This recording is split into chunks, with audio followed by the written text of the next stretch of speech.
Media کے دوستوں کا شکریہ کہ صبح سے آپ لوگ یہاں پہ موجود ہیں.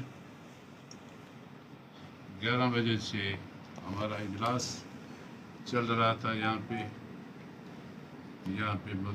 اپوزیشن کا.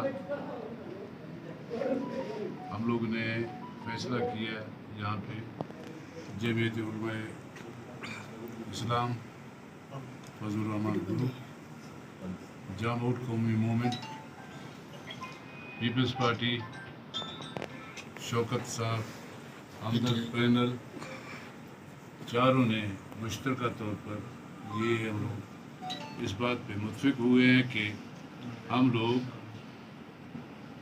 تمام حلقوں میں میونسپل کمیٹی کی تمام حلقوں میں مشترکہ طور پر انتخاب لڑنے کا فیصلہ کیا ہے اور ہر وارڈ میں ہم لوگ اپنا امیدوار کھڑا کریں گے. اس سلسلے میں طویل اجلاس ہوئی اور سیٹ بائی سیٹ ہم لوگوں نے بحث کی اور انشاءاللہ کل 12 بجے دوبارہ ہمارا ایک اجلاس ہوگا. اصولی طور